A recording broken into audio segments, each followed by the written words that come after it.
everybody. Woo! Sorry, just being goofy. All right, well, let us join together in consciousness as we begin this evening's service. As I relax into this moment, I celebrate this country, I celebrate each life, I celebrate a journey of possibility and opportunity. I know that as we gather this evening, we not only celebrate the oneness that we are within this country, but also the oneness that we are with the divine. It is in trusting that, allowing that, and living in that acceptance, that place of wonder and awe, that all good things are present. So, filled with love and light, peace and joy, I know that tonight's service truly is a gift and a blessing. And for that, I'm deeply, deeply grateful. Filled with joy, I release this idea to the law. It is done. I let it be so. And together we say, and so it is. And our land acknowledgement, we're honored to be meeting on this land that many First Nations, Inuit, and Métis people from across Turtle Island call home. We acknowledge and thank the original caretakers and knowledge keepers of this territory. We also give thanks to all other Indigenous peoples, recorded and unrecorded, who have shared responsibility for this land. In honoring the Dish with One Spoon Treaty, which protects this territory, we accept our responsibility to peaceably share and care for the resources that surround us. We therefore strive to be allies and take an active part in reconciliation. Recognizing our ultimate oneness and acknowledging our reality, both past and present, we commit to moving forward in a spirit of mutual cooperation. We are one. Well, welcome, welcome. Tonight's talk is Celebrate Your Authentic Self. And the theme is the greatest freedom is not political, it's spiritual. Freedom is the courage to become who we were created to be. Yeah. Ralph Waldo Emerson said, to be yourself in a world that is constantly trying to make you something else is the greatest accomplishment. Nice. Well, good evening, everyone. Welcome to Universal Joy Center, where ancient wisdom meets joy now. So whether you're joining from across Canada, across Ontario, anywhere in the world, thank you for choosing to spend this time together. And this week, we Canadians are celebrating Canada Day today. And for some, it's fireworks and backyard barbecues. That's what we're doing. And for others, it's a day of reflection. For Indigenous peoples, newcomers, the LGBTQIA plus communities, and many others, this day carries many different emotions. Rather than asking everyone to celebrate the same way, tonight I'd like us to celebrate something that belongs equally to every human being: the freedom to become ourselves. Because spiritual freedom isn't given by governments. It isn't granted by society. It isn't dependent upon other people's approval. It is something we awaken to. And when we do, our whole life changes. So I wanted to share a story with you, one that I'm sure many of you have heard. A sculptor once said, how did you carve such or was asked, how do you carve such a magnificent horse out of a block of marble? And he smiled and replied, I didn't create the horse. I simply removed everything that wasn't the horse. And what was left, of course, was the horse. So because I don't believe Spirit is trying to make us into something different, Spirit is gently helping remove everything that isn't us. So as things get taken away, we can be okay with that, knowing that at some level, this is leaving me because I do not require it. So every fear, every false belief, every expectation, every should, we have those shoulda, woulda, couldas. Yeah, that can go. So, so what is left then?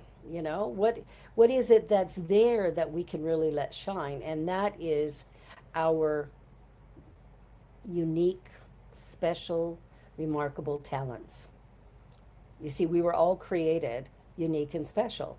And so we can turn around and allow that to be our truth, or we can sit back and wish we were something else.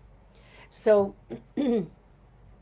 let us just take a pause and in reflection, infinite presence, thank you for creating each of us uniquely. May we remember tonight that we were never mistakes. We were never accidents. Never too much, never too little. Open our hearts, quiet our fears. Help us recognize the magnificent life expressing through each one of us. Yeah, we were created unique and special and wonderful and beautiful just like everybody else. So really important that we kind of get that information into our body, our mind, and our soul. So when I was younger, I spent a lot of time trying to fit in. And I know many of us probably went through that. Maybe you did too. So trying to be what people expected. Trying to say the right thing, wear the right thing, believe the right thing.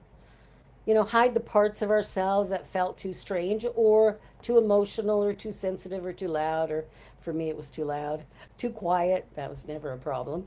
The problem is every mask costs us energy. Yeah. Carl Jung famously said, the privilege of a lifetime is to become who you truly are. The privilege of a lifetime is to become who you truly are. Wow.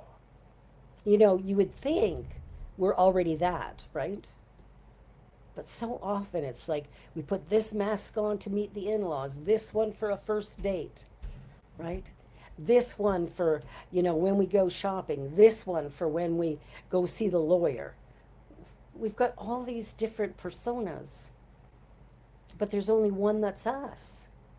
And when we can lower all those masks and begin to speak from that beautiful, glorious part of ourselves that's never been broken, that's never been flawed, that already is and always has been perfect, whole, and complete. When we find ourselves and begin to live from there, there's an incredible amount of freedom, joy, and well-being that comes as a result of that.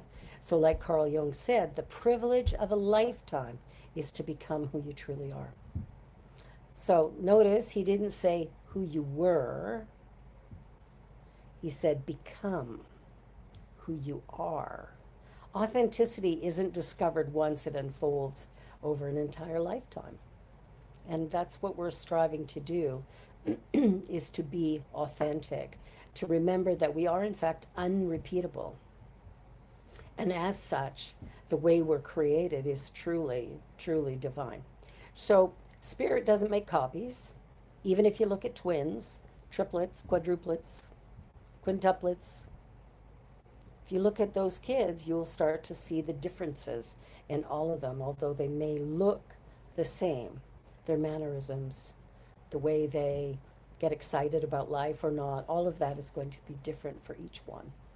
So look around nature, okay? No two snowflakes or fingerprints or trees are the same. Obviously, twins are still unique. Now, why would spirit create billions of unique expressions and then expect all of us to think the same, dress the same, love the same, or dream the same? The best thing we can do in our lives today is to look around and see the remarkable diversity that surrounds us, to welcome it, to praise it, to be grateful for it, to look at the people that we know or think we know and begin to see them for who they truly are, rather than, trying to get them to be the same. Somebody said something tonight that I thought was quite telling, and they were talking about going home after college or after being away for a while and going home to visit and stay home for a while, and how immediately they slipped back into those old patterns of being the child. It's something that just, it just happens. We get into a familiar setting and our awareness just crashes down into who we thought we were back then. So we want to make sure that we're really conscious of who we are and what it is that we bring. Science of Mind teaches that infinite intelligence individualizes itself as every person, not copies, expressions. So spirit isn't manufacturing people, spirit is expressing itself entirely through each one of us. Yeah. So you're one of a kind, not because of ego, because of divine invention. So we want to really celebrate that. So I mean, we look at flowers and we know that they're all unique and separate. We look at trees and all of them are a little bit different. And the truth is that authenticity requires courage. It really does. People often like the version of us that is easiest to control. Let me repeat that. People often like the version of us that is easiest to control. I mean, think about it as a parent. As a parent, you want your kids to behave nicely in church.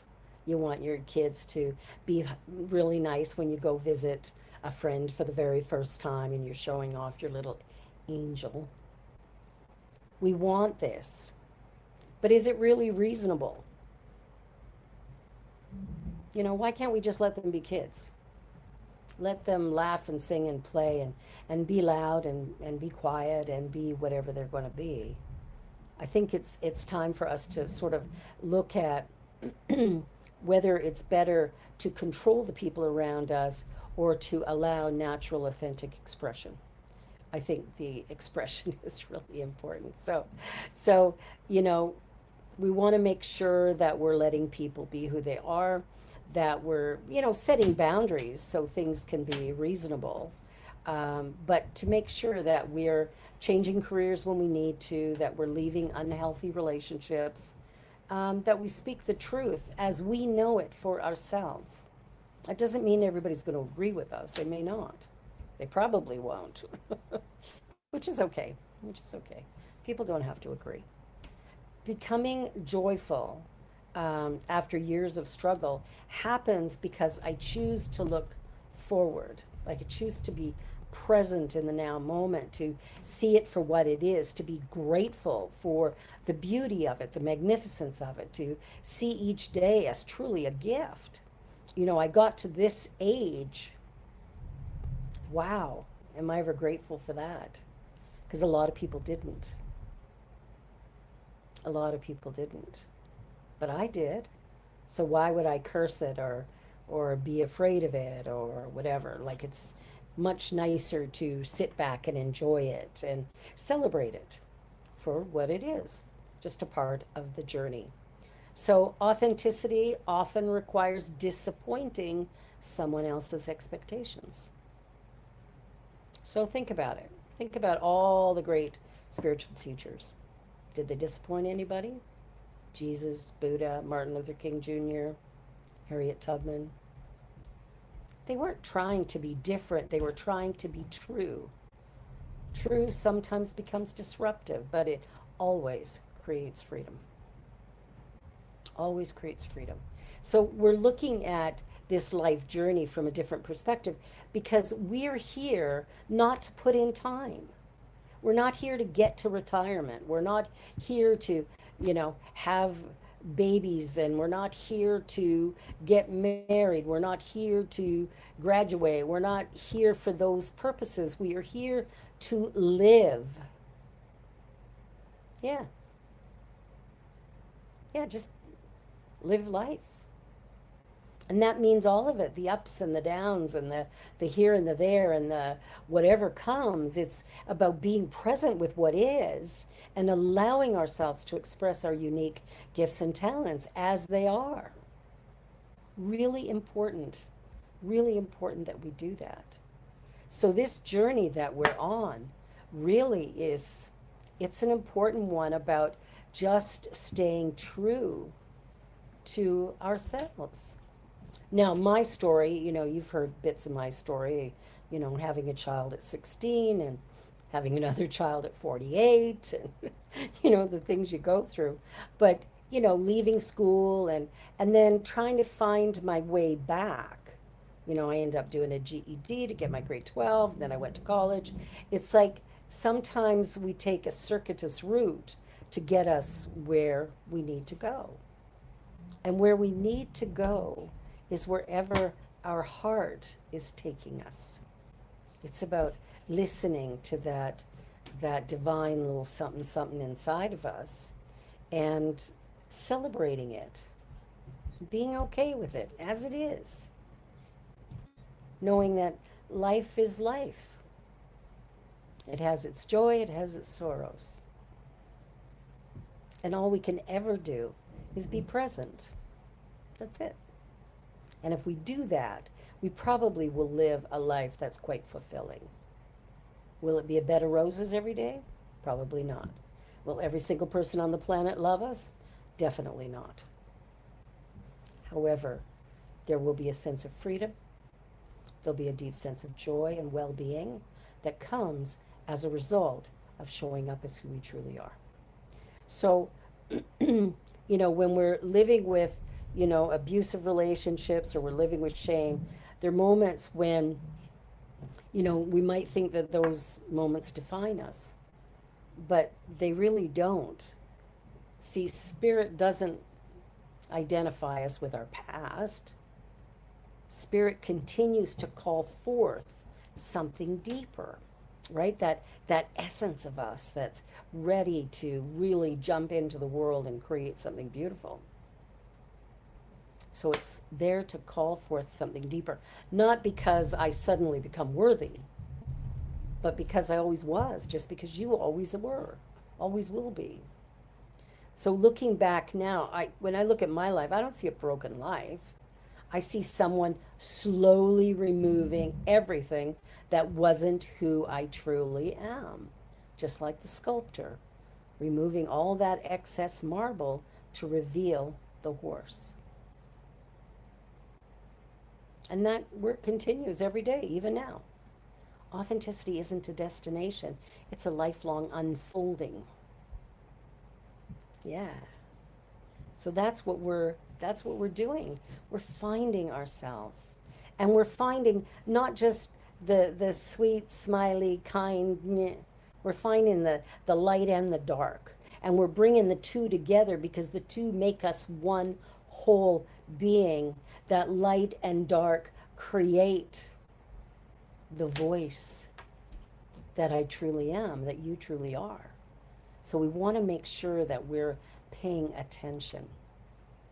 So the greatest freedom, Canada celebrates freedom, Spirit celebrates liberation, freedom from fear, freedom from shame, freedom from compassion, excuse me, freedom from comparison, that's another C word.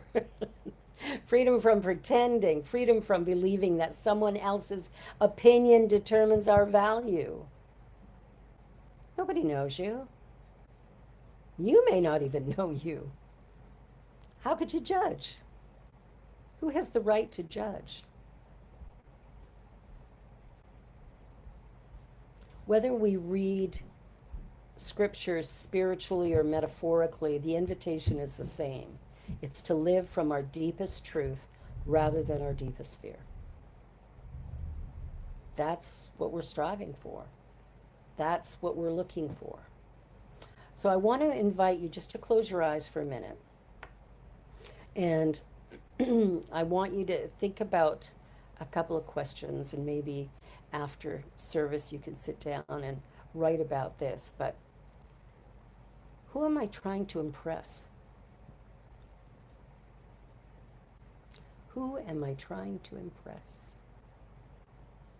Because sometimes we are, right? A first date, first time we meet the in-laws, when we go for a job interview. Who are we trying to impress? What part of me longs to come alive?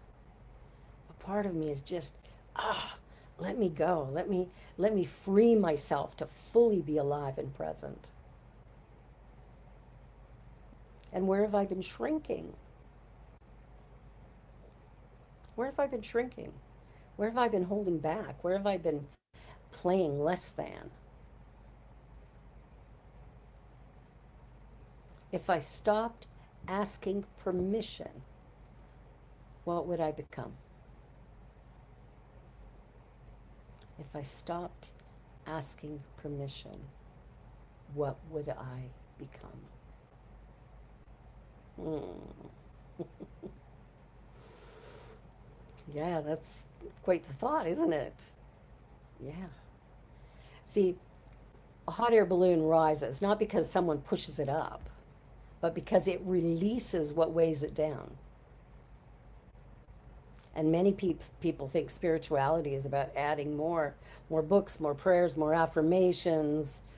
But sometimes, well, more often than not, it's simply about letting go, releasing guilt or comparison, fear, old identities. You know how many times we've talked about, oh, I had this success when I was 18, yay! But I'm now 68. Probably I should find a new thing to celebrate. There must be something, right?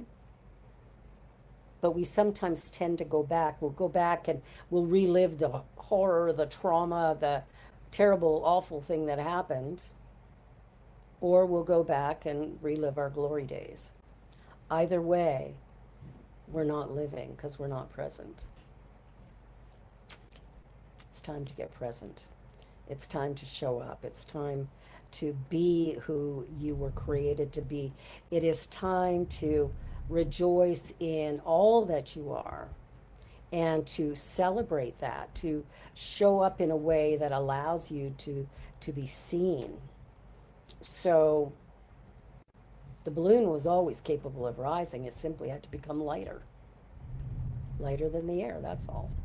So that's the same thing for us. So here's a takeaway for you. Introducing yourself honestly.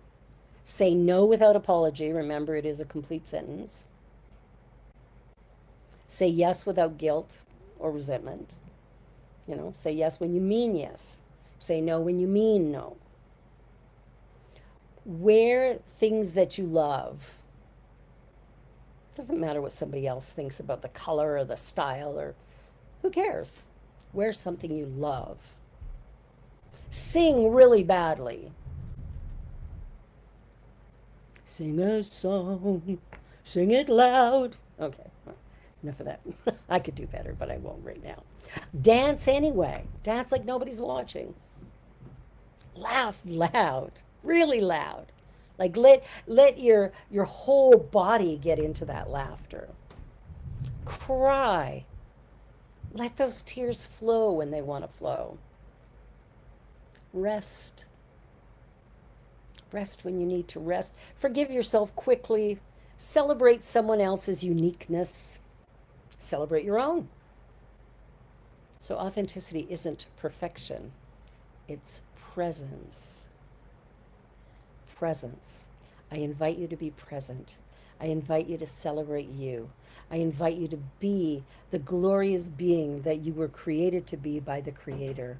Allow yourself to live fully and completely, loudly and passionately. Laugh, cry, scream, yell, play, show up.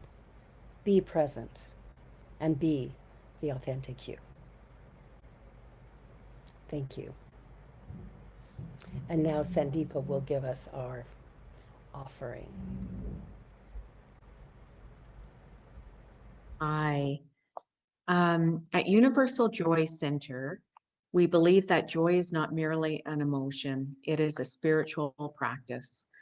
Joy grows when it is shared. Love expands when it is expressed. Generosity deepens when it is given freely. And abundance flows when we participate in the sacred circulation of giving and receiving. When we give with grateful hearts, we affirm that there is enough.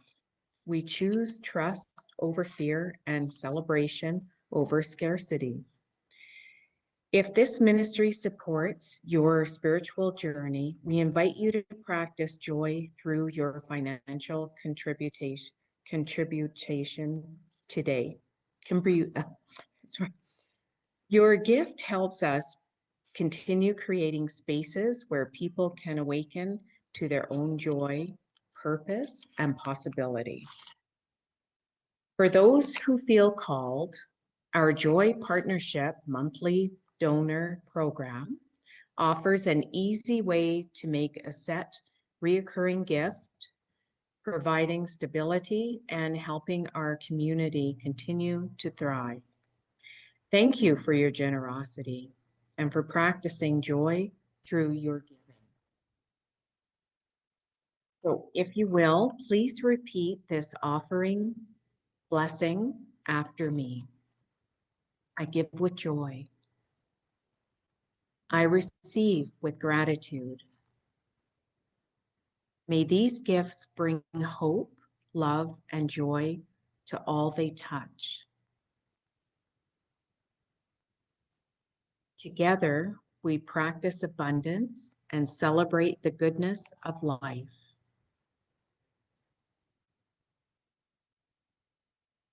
And so it is. Ways to give. E-transfer, or you can e-transfer at admin@ujoyc.ca. Click donate on our website, ujoyc.ca. Mail a check to Universal Joy Center. You will find the address in the chat or also on our website at ujoyc.ca. There are many opportunities to connect with us. We invite you to join us each week this month as we journey together into the heart of the powerful and inspiring topic, joy as a spiritual practice. Next Wednesday is Bring a Friend Wednesday. When you bring someone, both you and your guest will receive a gift from Barbara. Next Wednesday will also be our member spotlight feature during the chat. Come join the chat following Barbara's talk and hear how the philosophy has changed this person's life. Dr. Nick Michelli is hosting an in-person workshop titled Intuition and Personal Power by Telling My Hero Story. The workshop will take place on Tuesday, July 7th from 7 p.m. to 10 p.m. at Barbara's home. The cost is $80 or pay what you can. And you can find further information about this in our most recent newsletter. And if you are not getting this newsletter, please go to our website and sign up for it. There will be a fundraising concert on July 19th from 3 p.m. to 7 p.m. at Barbara Jean's house. We will pass the hat for donations at this event, and the donations collected will be split between the performers and the center. As we continue to grow and evolve, our website is also undergoing a transformation. It is currently under construction, and we appreciate your patience as we create an even better online experience for our community. And for those who are watching on Facebook or YouTube, thank you for joining us this evening. And please like, share, and subscribe. Also, you can join us in the Zoom room by clicking on the link in the chat. Join the conversation, ask questions, and discover what makes this philosophy so life-changing. Everyone's welcome. And now Barbara Jean will be giving us a closing treatment. Thank you, Sandeepa. Appreciate that. So, also, I just wanted to quickly mention that there is a link in the chat if you would like to sign up for Nick's workshop right now. You can click that, and we've had a few people take it already. They loved it, so it's something definitely worth doing. All right, well, let us join together in consciousness as we close this service here on Canada Day. Within the infinite and the absolute, I discover the presence and the power of the one. I know who I am. I know what it is I desire, where I'm headed, what I hope to accomplish, and I find that authentic spark within me. I allow it life. I give it attention, and I watch it expand and grow. This journey of life and living is one that does require an awakened consciousness in order to experience the fullness of love, peace, and joy. This day, this moment, truly is a gift. And as we celebrate and rejoice in that, this is a new moment, a moment of awakening, a moment of expanding, and a moment of finding that true powerful and authentic self. So I'm filled with gratitude for this day and for this moment, gratitude for each one of you who is here, and gratitude that life just keeps moving forward. So in celebration, I release these ideas into the law of mind, knowing it is done. I let it be so, and together we say, and so it is.